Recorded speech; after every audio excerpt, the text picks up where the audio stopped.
What's up, guys? Uh, Good evening and shit.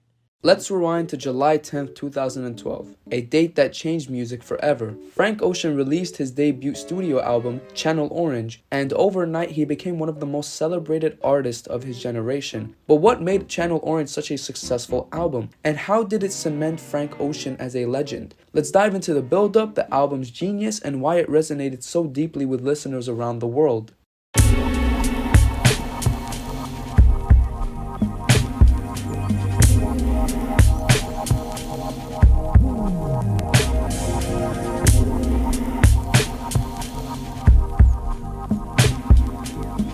Before we get to Channel Orange, we have to talk about the groundwork Frank Ocean laid leading up to it. Frank wasn't an overnight sensation in the literal sense, but he was quietly building his artistry long before most of us knew his name. In 2010, Frank joined the Odd Future Collective, a group known for their rebellious energy and boundary-pushing creativity. While Odd Future focused on chaotic hip-hop, Frank stood out with his soulful, introspective voice. Tracks like She with Tyler the Creator showcased his unique talent. And then you have Nostalgia Ultra. The 2011 mixtape was Frank's breakout moment. It wasn't just a collection of songs, it was a statement. Tracks like Novocaine and Swim Good blended vivid storytelling with lush production. Nostalgia Ultra caught the attention of critics, fans, and industry heavyweights alike, signaling that Frank Ocean wasn't just another R&B artist, but he was something entirely new. The moment that truly set the stage for Channel Orange came just days before its release. Frank Ocean published an open letter on Tumblr, revealing his first love was a man. Dear Frank Ocean,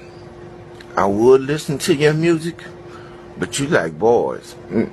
The letter was raw, poetic, and vulnerable. In an industry where LGBTQ+ representation was rare, Frank's honesty was revolutionary. It sparked widespread conversation, and suddenly Channel Orange wasn't just an anticipated album, it was a cultural event. From the moment you press play, Channel Orange feels different. It's not just music, it was a journey, a mosaic of emotions, stories, and sounds that defy categorization. It was a cinematic experience. The album opens with the sound of a TV clicking on, a signal that you're about to tune into something extraordinary. From there, Frank takes you on a ride through heartbreak, existential crisis, and the complexities of human connection. Channel Orange isn't confined to one genre. It's R&B, sure, but it's also funk, jazz, soul, and even electronic. Tracks like Pyramids feel like mini epics, blending multiple genres and movements into one 10-minute masterpiece. Frank Ocean isn't just a singer, he's a storyteller. Each song on Channel Orange feels like a short film. In Super Rich Kids, he critiques wealth and privilege through the lens of a disillusioned rich kid. In Bad Religion, he unpacks the pain of unrequited love in a conversation with a taxi driver. And in Thinking About You, he captures the vulnerability of longing with lyrics that have become iconic. Love, heartbreak, identity, addiction, and materialism are all explored with depth and nuance. Frank's openness about his sexuality, especially in songs like Forrest Gump, broke barriers, making the album both personal and universally relatable. Frank Ocean changed the cultural landscape.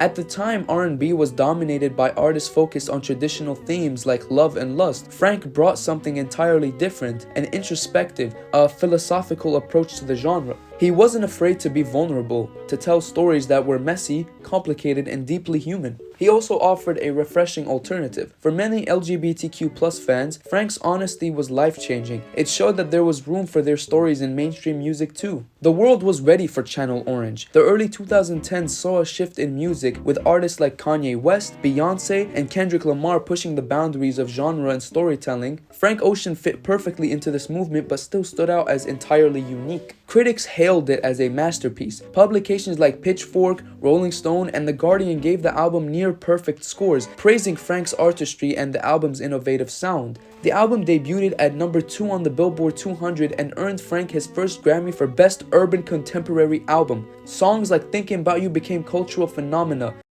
A potato flew around my room before you came, excuse. Its influence can be heard in the work of countless artists who followed, from SZA all the way to The Weeknd. So why did Channel Orange resonate so deeply? At its core, Channel Orange is about raw, unfiltered emotions. Frank's vulnerability made the album feel deeply personal yet universally relatable. The album's genre-bending production set it apart from anything else at the time. Tracks like Pyramid and Pink Matter felt like glimpses into the future of music. In 2012, audiences were hungry for authenticity. Frank Ocean's music and his message arrived at the perfect moment, resonating with a generation looking for something real. Channel Orange wasn't just an album, it was a revolution. It redefined what R&B could be and broke down barriers for LGBTQ+ representation. It established Frank Ocean as one of the most important voices in music. More than a decade later, it still feels as fresh and innovative and emotionally resonant as the day it was released. With Channel Orange, Frank Ocean didn't just make music, he made history.